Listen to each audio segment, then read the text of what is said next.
Hello दोस्तों, आज हम करेंगे रीजनिंग के महत्वपूर्ण प्रश्नों को हल। दोस्तों, ये प्रश्न आपकी परीक्षा के लिए उपयोगी हो सकते हैं और इन प्रश्नों के माध्यम से आप अपनी तैयारी को बेहतर कर सकते हो। तो आइए दोस्तों, शुरू करते हैं आज का पहला प्रश्न। दोस्तों, क्वेश्चन नंबर 8 को करेंगे हम आज। आप यहाँ पर देखो कि प्रश्न में क्या लिखा हुआ है। दोस्तों, इस प्रश्न में लिखा हुआ है कि नीचे दिए गए 5 संख्याओं में से 4 किसी गुण के आधार पर समान है, असंगत संख्या का चयन कीजिए। दोस्तों, यहाँ पर आपको 5 ऑप्शन दिखाई दे रहे होंगे। ऑप्शन 1 में 131 लिखा हुआ है। ऑप्शन 2 जो है दोस्तों, उसमें 133 लिखा हुआ है। ऑप्शन 3 में 143 लिखा हुआ है। ऑप्शन 4 में 87 लिखा हुआ है और ऑप्शन 5 में दोस्तों 57 लिखा हुआ है। और दोस्तों, आपको इन पांचों संख्याओं में से एक असंगत संख्या का चयन करना है। दोस्तों, इन पांचों संख्याओं में से 4 संख्याएं ऐसी है जो किसी गुण के आधार पर समान है और इन्हीं पांचों ऑप्शनों में से एक संख्या ऐसी है जो असंगत है। और दोस्तों, आपको असंगत संख्या का चयन करना है।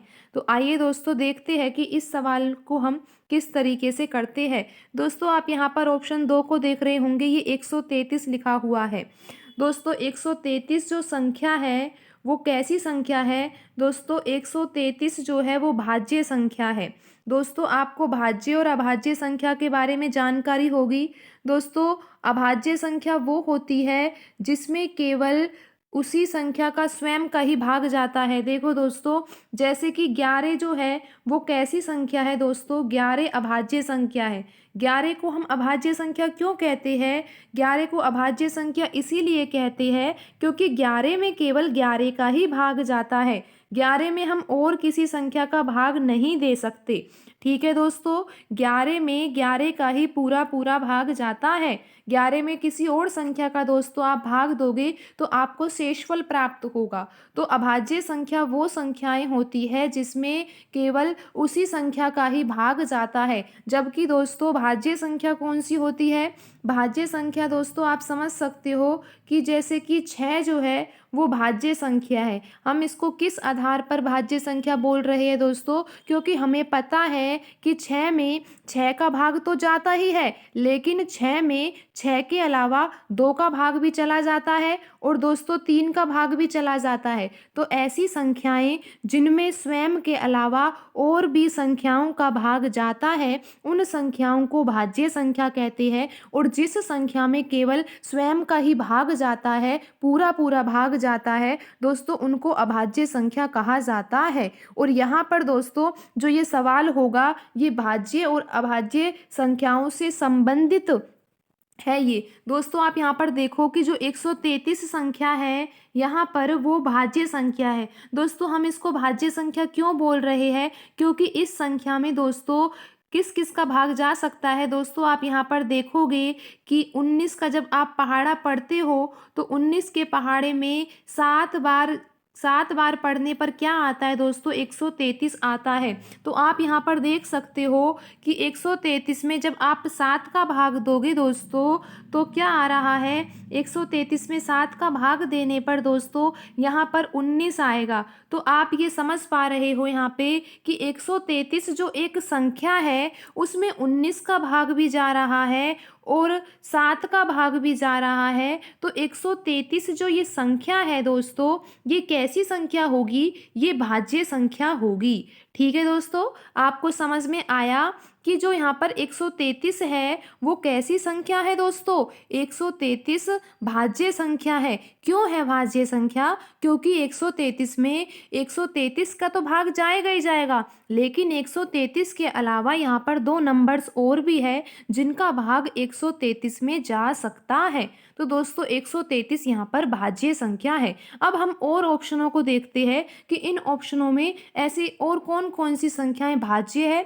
या फिर सारी अभाज्य है। तो इसके लिए दोस्तों हमें यहाँ पर दिए गए बाकी ऑप्शनों को भी देखना होगा। दोस्तों अब हम यहाँ पर देखते हैं ऑप्शन नंबर 4 को। दोस्तों यहाँ पर ऑप्शन नंबर जो 4 है उसमें 87 लिखा हुआ है और दोस्तों अगर आप इसमें 3 का भाग दोगे तो 3 का भाग 87 में पूरा पूरा चला जाएगा। दोस्तों 3 का भाग जब आप इसमें दोगे तो आपको 29 प्राप्त होगा। तो दोस्तों अब आप समझ गए होंगे कि जो यहाँ पर 87 लिखा हुआ है, 87 भी कैसी संख्या है दोस्तों? 87 भी यहाँ पर भाज्य संख्या है, क्योंकि 87 में आपने देखा 3 का भाग जा रहा है और दोस्तों और भी संख्या 29 का भाग भी चला जाएगा इसमें। तो दोस्तों 87 जो है वो भाज्य संख्या है। और अभी आपने थोड़ी देर पहले ये भी देखा था कि 133 भी कैसी संख्या है? भाज्य संख्या है। दोस्तों अब हमें और ऑप्शनों में देखना है कि और ऑप्शनों में किस तरीके से कौन कौन सी संख्याएं यहाँ पे दे रखी है। दोस्तों आप यहाँ पर 57 को देखोगे तो आपको पता लगेगा कि 57 में भी 3 का भाग जा रहा है। 3 का भाग दोस्तों कितनी बार जा रहा है? 19 बार जा रहा है। तो दोस्तों यहाँ पर जो ऑप्शन 5 में 57 लिखा हुआ है ये भी कैसी संख्या हो जाएगी? भाज्य संख्या। और ऑप्शन 4 भी कैसी संख्या है? भाज्य। ऑप्शन 2 भी कैसी संख्या है दोस्तों? भाज्य संख्या है। अब हमें ये दोनों संख्याओं, इन दोनों ऑप्शन 1 और ऑप्शन 3 में पता लगाना है कि कौन सी संख्या भाज्य है और कौन सी संख्या अभाज्य है। तो दोस्तों आप यहाँ पर क्या देखते हो कि जो 143 लिखा हुआ है ऑप्शन 3 में, दोस्तों 143 में आपको पता होगा कि 11 का भाग चला जाता है। जब आप 11 का भाग 143 में दोगे तो आपको पता होना चाहिए कि यहाँ पर आपका आंसर क्या आएगा? दोस्तों आपका आंसर 13 आएगा। दोस्तों जब 143 में 11 का भाग जा रहा है, यानी कि 143 में स्वयं के अलावा 11 का भी भाग जा रहा है, तो दोस्तों ये अभाज्य संख्या नहीं होगी। ये कैसी संख्या होगी दोस्तों? दोस्तों ये भाज्य संख्या होगी। तो दोस्तों अब आप यहाँ पे समझ ही गए होंगे कि यहाँ पे हमारा कौन सा ऑप्शन जो है वो असंगत है। दोस्तों यहाँ पर जो ऑप्शन 3 है वो तो कैसी संख्या है? ये भाज्य है। ऑप्शन 5 वाली संख्या भी भाज्य है। ऑप्शन 2 और ऑप्शन 4 दोस्तों ये जो चारों ऑप्शन है यहाँ पर ये जो इनमें जो संख्याएं दे रखी है वो भाज्य संख्या दे रखी है। लेकिन दोस्तों जो यहाँ पर ऑप्शन 1 दे रखा है उसमें 131 लिखा हुआ है और दोस्तों 131 में 131 का ही भाग जाता है। तो दोस्तों 131 जो संख्या है वो कैसी संख्या है दोस्तों? 131 जो है वो अभाज्य संख्या है। तो दोस्तों अब आप समझ गए होंगे कि यहाँ पर असंगत संख्या कौन सी है। दोस्तों यहाँ पर जो ऑप्शन 1 है जिसमें 131 लिखा हुआ है वो असंगत संख्या है। असंगत संख्या का अर्थ यहाँ पर ये है कि दोस्तों यहाँ पर हमने ये देखा कि बाकी सारी जो ऑप्शन में संख्याएं लिखी हुई है वो सभी संख्याएं भाज्य थी, लेकिन ऑप्शन 1 में लिखी 131 जो संख्या है वो कैसी संख्या है दोस्तों? वो अभाज्य संख्या है। और दोस्तों यहाँ पर हमारा ऑप्शन 1 जो है वो बिल्कुल सही आंसर है। दोस्तों आज की वीडियो में इतना ही, मिलते हैं अगली वीडियो में। धन्यवाद दोस्तों।